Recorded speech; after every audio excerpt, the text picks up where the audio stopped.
CBSN 10 candidates will meet on stage at the third Democratic primary debate in Houston, Texas, on Thursday evening. For the first time since the debates began in August, Joe Biden and Elizabeth Warren will be standing on the same stage. In fact, Thursday's matchup marks the first time all of the qualifying candidates will be facing off on a single stage, since only 10 candidates met the Democratic National Committee's tougher requirements from the third and fourth debates. Several candidates who did not make the debate stage have argued that the polling and donor thresholds for the debate were too stringent.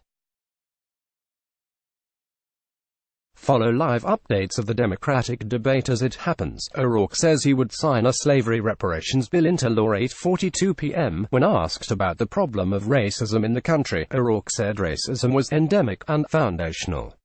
He said the true founding of the country was in August 1619, when the first enslaved African was taken to America against his will. 2020 Democratic primary debates. More in 2020 Democratic primary debates, O'Rourke said he would sign a bill into law to instate reparations for descendants of slaves, mentioning legislation introduced by Congresswoman Sheila Jackson Lee of Texas. Jackson Lee has introduced a bill that would study reparations but not implement them. O'Rourke also explicitly targeted Mr. Trump, calling him a white supremacist who presents a mortal threat to people of color. Booker responded to O'Rourke by saying that while the president was racist, there is no red badge of courage for calling him that. Grace said as Castro slams Biden over forgetfulness and gets scolded by fellow Democrats on stage 8:36 p.m. When Castro and Biden got into a heated exchange over health care, Castro suggested repeatedly that Biden had forgotten what he'd just said. "Are you forgetting what you said 2 minutes ago?" Castro asked, clearly a jab meant to highlight Biden's gaffes that critics have attributed to his age. When Castro did not back down, other Democrats said he'd taken things too far. "This reminds everybody of what they cannot stand about Washington," Buttigieg chided Castro. "That's called an election, Pete," Castro replied. Booker chimed in, too. "We've got one shot to make Donald Trump a one-term president," the New Jersey senator said. Grace Sedges and Catherine Watson Sanders hits Biden on bankruptcy rates for cancer patients 8:35 p.m. After being challenged by Biden for the cost of his plan, Sanders said 500,000 Americans are going bankrupt because of the cost of treating cancer and other diseases.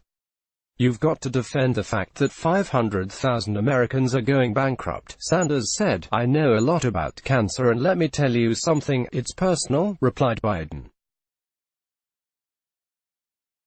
Biden's son Beau died of cancer in 2015.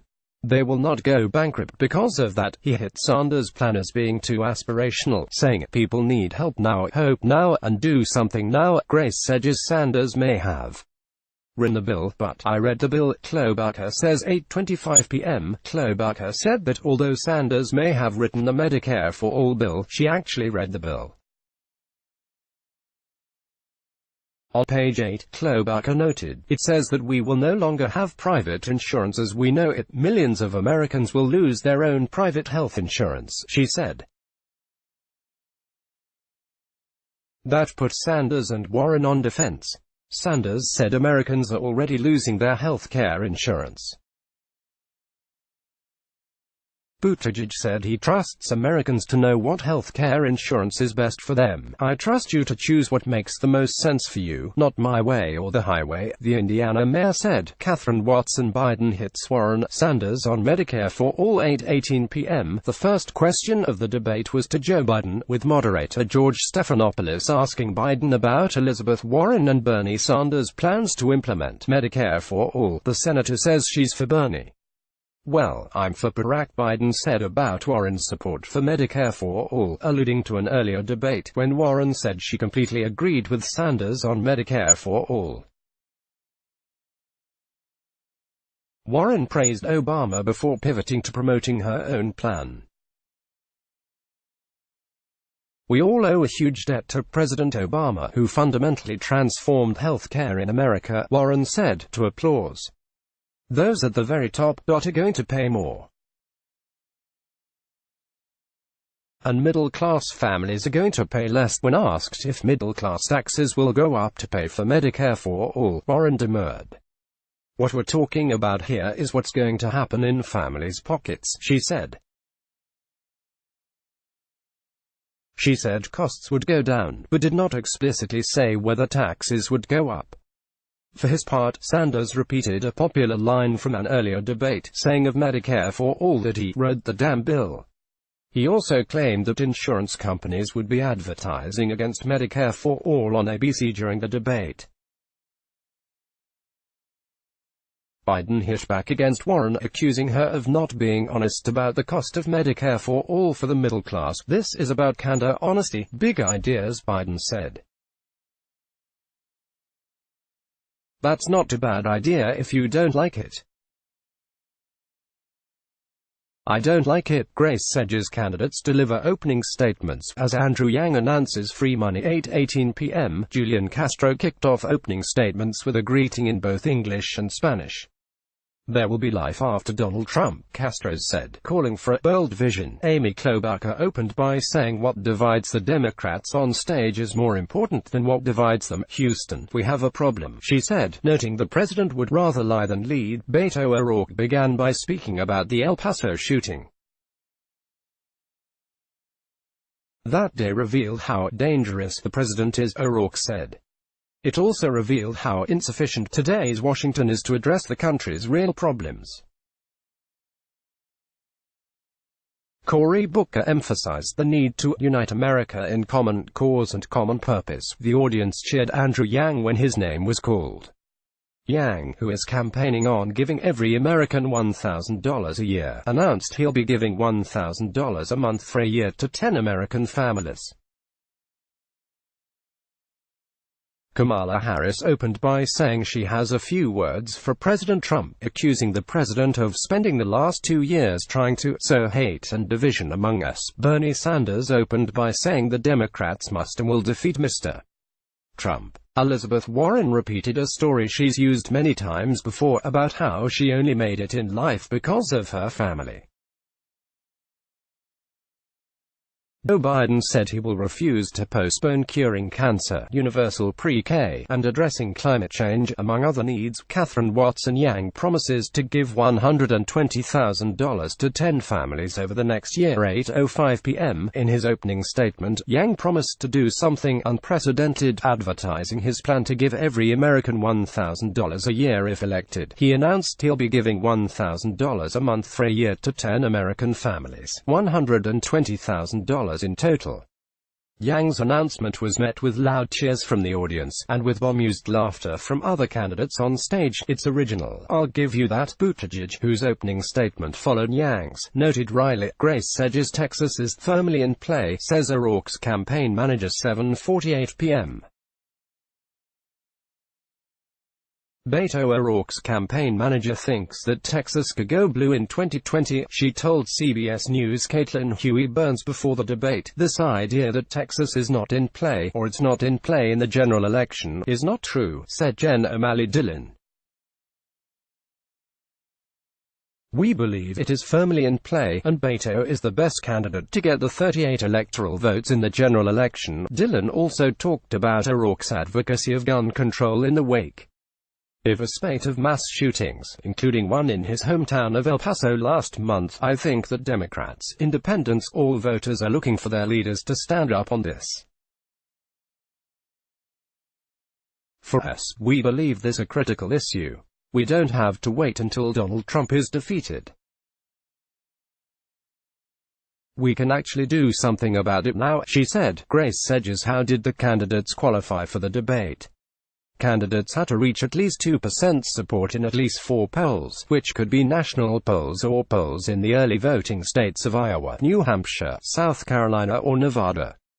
Candidates also had to receive donations from at least 130,000 unique donors, with 400 donors per state in at least 20 states. The Democratic National Committee will hold its 4th primary debate on October 15 and 16 in Ohio. Since more than 10 candidates have qualified for the October debate, the debate will take place over 2 nights. Campaigns will have until 11:59 p.m. ET on October 1st to meet donor and polling thresholds to qualify. The thresholds are the same as those for tonight's debate, meaning that a candidate who did not meet the requirements from the September debate can still make it onto the debate stage in October.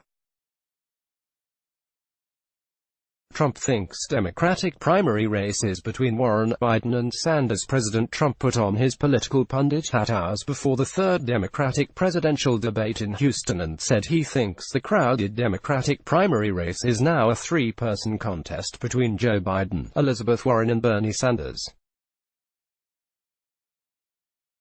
Before heading to Baltimore to attend a retreat for House Republicans, the president told reporters at the White House that he doesn't expect much to change after the debate, since a top tier has already emerged. "I don't expect too much difference," he told reporters on the White House South Lawn when asked about Thursday's debate. "I mean, you have 3 people that are leading.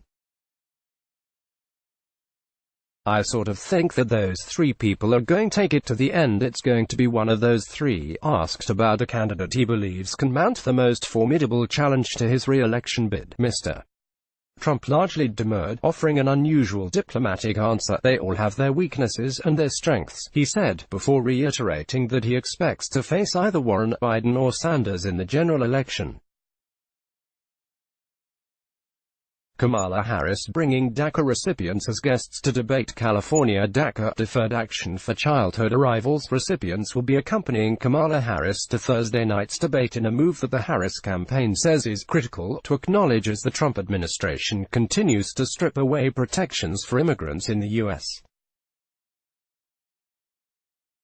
A child of immigrants and a fierce advocate for our country's dreamers, I will not stop fighting until our immigrant communities get the protection and respect they deserve, Harris said in a statement before the debate. Senator Harris will be joined by Young-Woo Kim and Eric Yang, 2 young DACA recipients from Southern California, when DACA was under threat in 2017. "I remember seeing Senator Harris speak in support of undocumented young people at a UCI rally for the DREAM Act. By giving us a national platform to speak on issues that are important to our people, it's clear that Senator Harris is still a champion for our community," Kim said in a statement. "I want everyone watching the debate to know about the danger that DACA is in and hear the stories of people like me who will be impacted if the Supreme Court takes it away. I ask that everyone who shows up to the debate also show up for immigrant youth," echoed Yang. Why voters aren't considering certain candidates. According to the latest CBS News polling of early primary and caucus states, the top 3 candidates, Elizabeth Warren, Joe Biden, and Bernie Sanders, are each being considered by at least about half of Democratic likely voters. But for all the other candidates, fewer than half of voters are considering them. After voters told us which candidates they're considering, we randomly presented one of the candidates not under consideration and asked them to choose from a list of reasons why they weren't considering the candidate. Voters could pick more than one. The main reason voters gave for not considering a candidate was that they just hadn't heard enough about him yet. Voters say this half the time. The next most common reasons given were that the candidate can't defeat Donald Trump, 31%, perhaps unsurprising, given that Democrats have been prioritizing electability, and that they're not prepared to be president yet, 26%. Less common reasons were disagreeing with the candidate's ideas, 15%, and concern that the candidate would take the party in the wrong direction, 12%. Read more about this poll here. Kabir Khanna. Harris reflects on time at Howard ahead of debate at an HBCU. The only Democratic candidate educated at a historically black college will have an opportunity to debate at an HBCU Thursday evening when the field takes the stage for the third presidential debate at Texas Southern University in Houston.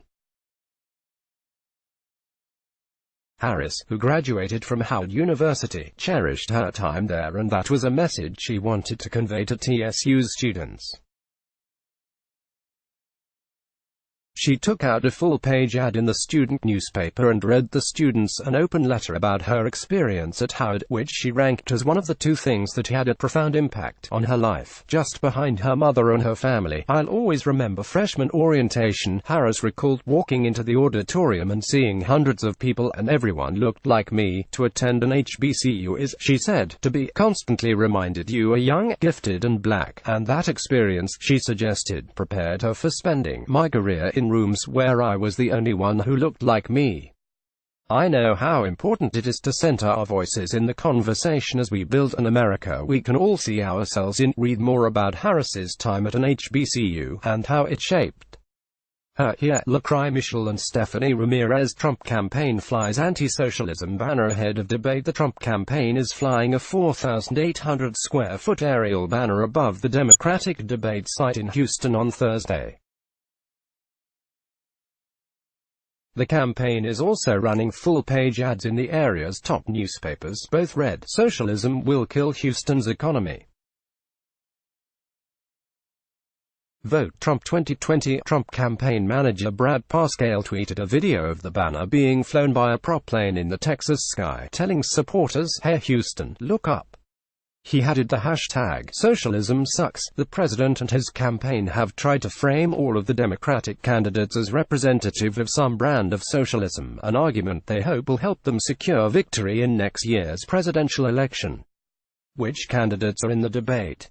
Candidates will appear on stage from left to right. Minnesota Senator Amy Klobuchar, New Jersey Senator Cory Booker, South Bend, Indiana Mayor Pete Buttigieg, Vermont Senator Bernie Sanders, former Vice President Joe Biden, Massachusetts Senator Elizabeth Warr, California Senator Kamala Harris, Andrew Yang, former Texas Congressman Beto O'Rourke, former Housing and Urban Development Secretary Julian Castro, who didn't qualify for the debate. Here's a look at who didn't make the cut to appear on stage Thursday night. Colorado Senator Michael Bennet, Montana Governor Steve Bullock, former Maryland Congressman John Delaney, New York City Mayor Bill de Blasio, Hawaii Congresswoman Tulsi Gabbard, Ohio Congressman Tim Ryan, Tom Steyer, Marianne Williamson. What to look for? Biden, who is the front-runner in most polls, has been targeted by other candidates for his record on issues of race and criminal justice. Kamala Harris challenged him in the first debate for his opposition to federally mandated busing in the 1970s, and by Cory Booker in the second for his vote on a crime bill in the 1990s which disproportionately affected black Americans. Thursday could shape up to be a test of whether the former vice president can fend off attacks on a political career that spans 40 years. Offstage. And years ago, Warren famously sparred with Biden before she was elected senator for supporting a bill making it more difficult for individuals to declare bankruptcy. But candidates may also go after Warren, who has been rising in the polls, and Bernie Sanders for the support for single-payer health care. In earlier debates, Warren and Sanders were targets for moderate candidates who argued that the positions were too extreme. However, several of those candidates did not meet the DNC's threshold to appear on stage Thursday. How to watch the third 2020 Democratic debate. Date, Thursday, September 12, time, 8 to 11 p.m. At location, Texas Southern University in Houston, Texas. TV channel, ABC and Univision. Online stream, abcnews.com. Good Morning America and 538 websites and mobile apps. Analysis, watch CBSN for live coverage of the debates before, during and after. Follow live CBS News Debate Live blog for real-time updates. Let's block ads. Why?